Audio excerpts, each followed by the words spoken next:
Assalamualaikum warahmatullahi wabarakatuh. Balik lagi di channel ini bersamaku. Jadi pada kesempatan kali ini aku mau share info tentang kartu prakerja gelombang 18, yaitu tentang pengumuman kelulusan kartu prakerja. Yaitu bagaimana sih cara mengetahui lolos atau gagalnya kalian di gelombang 18 ini, ya. Karena apa? Masih banyak juga yang nanya gitu ya. Kapan sih pengumuman gelombang 18 dan kayak mana sih cara tahu kita lolos atau enggak gitu ya. Nah, jadi di video ini bakal aku bahas sampai tuntas gitu ya. Tapi sebelum kita mulai, jangan lupa like, comment, dan subscribe, dan share ke kawan-kawan kalian. Oke, let's see deh.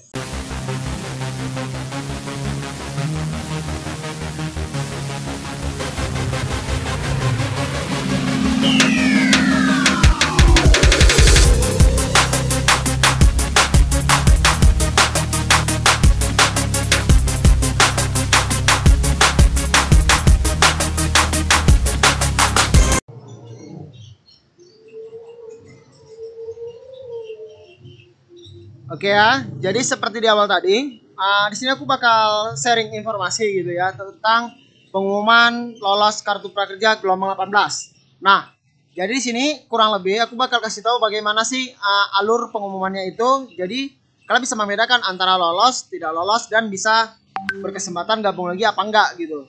Ya, jadi buat kalian yang masih gagal atau yang masih belum lolos, kalian masih ada harapan di gelombang 19 nanti. Nah, tapi kalian harus memenuhi kriteria seperti yang ditentukan oleh kartu prakerja. Maka nanti di sini bakal aku bahas ya. Jadi yang pertama kita lanjut dulu.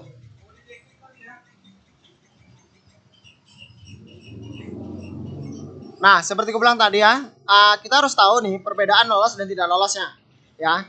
Jadi banyak yang masih belum tahu, terutama untuk kawan-kawan yang baru gabung di gelombang 18 ini. Bagaimana sih pengumumannya dan kemudian diumumkan melalui apa gitu ya. Itu masih ada yang banyak nanya gitu. Dan satu lagi, kalau buat kalian yang nanya kapan sih pengumumannya gitu ya. Nah, untuk pengumumannya sendiri ya, kalau berdasarkan pengalaman-pengalaman sebelumnya ya, kita bisa cek di akun Instagramnya Kartu Prakerja gitu ya. Oke, jadi di sini kita bisa cek sendiri ya di gelombang 17, dan biasanya kita bisa samakan juga dengan gelombang-gelombang sebelumnya. Nah, jadi umumnya Kartu Prakerja tuh bukanya dia hanya 3 hari ya. Ini dia, ini tutupnya gitu ya, 3 hari gitu ya. Misalnya kemarin tanggal 16, jadi 16, 17, 18, dia hanya 3 hari gitu ya. Kemudian pasca penutupan alias mau pengumuman, dia bisa tiga hari juga gitu. Contoh seperti ini gelombang 17 nih ya. Jadi gelombang 17 itu ditutup tanggal 7 Juni ya, tanggal 7 Juni, dan ini postingannya tanggal 7 Juni juga. Nah, pengumumannya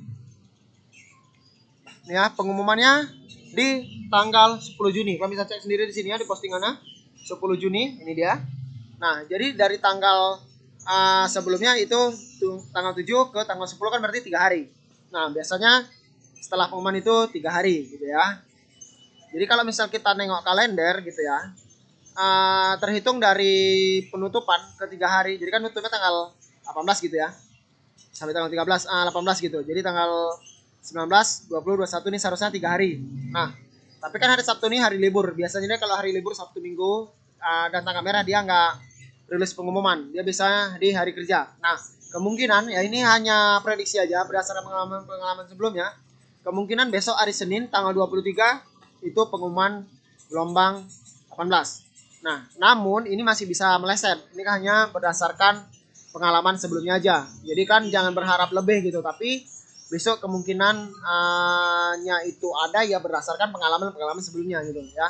Jadi sekali lagi ini belum pasti ya, hanya berdasarkan pengalaman sebelumnya ya. Jadi kemungkinan tanggal 23 hari Senin besok itu pengumuman gelombang 18. Kalaupun misalnya belum, itu nggak masalah ya.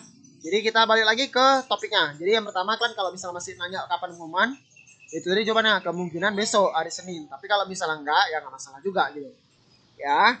Nah, jadi kita balik lagi ke topiknya ya.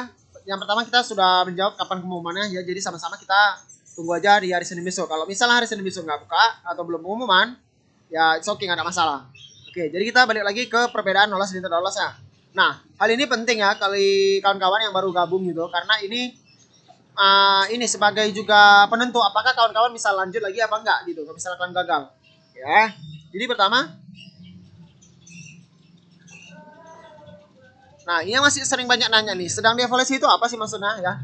Jadi sedang dievaluasi ini ya, kalau kalian cek di akun prakerja kalian, di sini kan ada statusnya sedang dievaluasi. Nah, artinya pihak prakerja sedang mengevaluasi atau menentukan kalian lolos atau tidak lolos, alias memeriksa identitas kalian, kemudian dari jawaban kalian ujian tes minat bakat yang sebelumnya gitu ya, dan beberapa identitas kalian ataupun berapa ini kriteria yang memenuhi kartu prakerja itu apa tidak. Sebagai contoh misalnya kalau kalian sudah dapat bantuan ataupun BSU ataupun PKH atau semacamnya, itu biasanya nggak bisa dapat lagi di tahun 2021 ini. Mungkin kalau tahun dari 2020 itu masih ada harapan, tapi di tahun 2021 ini sangat-sangat kecil kemungkinannya. Nah, jadi disitulah artinya sedang dievaluasi, kalian tinggal tunggu aja hasil.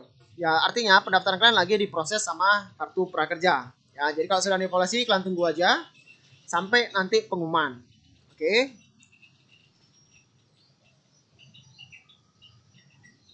Nah, ini yang kedua yaitu contoh yang gagal. Ya, jadi buat misalnya kalian yang sudah pengumuman ya, yang awalnya evaluasi kemudian sudah pengumuman dan kalian buka seperti ini, kamu belum berhasil, artinya kalian masih gagal ya. Nah, kalau kalian masih gagal, kalian masih ada harapan untuk join lagi ya. Jadi kalian cek aja nanti di riwayat gelombangnya. Nah, tentang pembahasan riwayat gelombang nanti ada videonya di deskripsi ya, kalian bisa cek sendiri gitu ya. Jadi situ aku bakal ngerangkum ya, ngerangkum bahwasanya kriteria-kriteria seperti apa saja yang bisa lanjut dan tidak lanjut gitu ya. Jadi kurang lebih kalau gagal dia muncul seperti ini, kamu belum berhasil ya.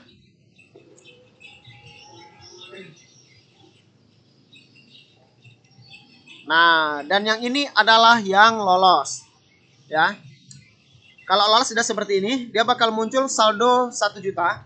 Plus dia bakal muncul seperti ini, selamat datang, kemudian nama kalian, kemudian dana insentif kamu diberikan setelah menyelesaikan pelatihan ya.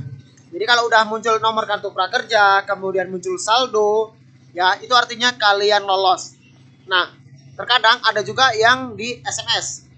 Nah, jadi buat kalian yang masih nanya pengumuman lolos nggak lolosnya dari mana sih? Nah, kalau kalian lolos biasanya dapat SMS ya. Makanya kalau misalnya kalian ingat ketika kita mendaftar kartu prakerja kan harus memasukkan nomor HP.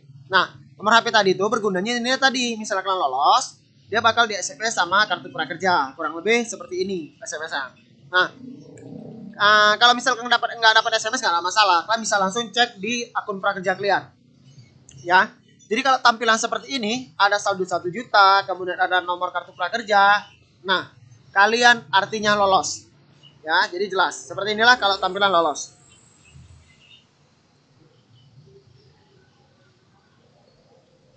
Oke, nah ini untuk kawan-kawan yang gagal ya, alias kalian bisa gabung kembali dengan catatan kalian ini ya tidak terdaftar ataupun tidak ke dalam kriteria yang tidak bisa mendaftar lagi di kartu prakerja, ataupun yang kemungkinan kecilnya itu untuk lolos kecil, seperti nomor NIK terdaftar sebagai penerima bantuan, ataupun NIK terdaftar di data pendidikan pokok, itu alias kalian masih sekolah ataupun kuliah. Itu biasanya kalaupun gabung kembali lagi, kalian nggak bisa lolos gitu. Nah, tapi kalau misalnya di riwayat gelombangnya itu statusnya kamu belum berhasil. Nah, itu kemungkinan besar kalian masih ada harapan untuk bisa lolos di gelombang selanjutnya.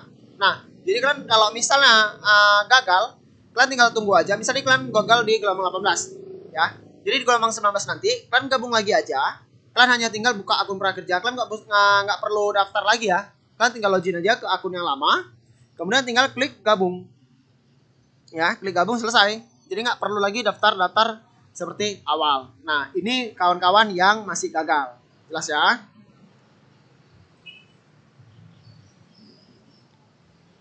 Oke, jadi itu tadi aja. Jadi kalian jangan lupa subscribe ya, karena kurang lebih itu tadi perbedaan antara lolos dan tidak lolosnya. Ya, jadi buat kawan-kawan yang masih bingung ataupun masih ragu-ragu ataupun masih bimbang gitu, kayak mana sih kelanjutan kartu prakerja, kalian bisa cek video aku atau di playlist yang ini dia. Oke ya, ini dia. Di sini aku udah banyak sebenarnya buat video tentang kartu prakerja, termasuk pelatihan-pelatihannya gitu juga ada gitu ya. Kemudian penyebab kartu prakerja kalian nggak lolos itu apa gitu. Juga udah sering aku buat di sini. Jadi kalian bisa cek video aku lainnya di channel aku ini. Ya, jadi kurang lebih itu aja info yang bisa aku share.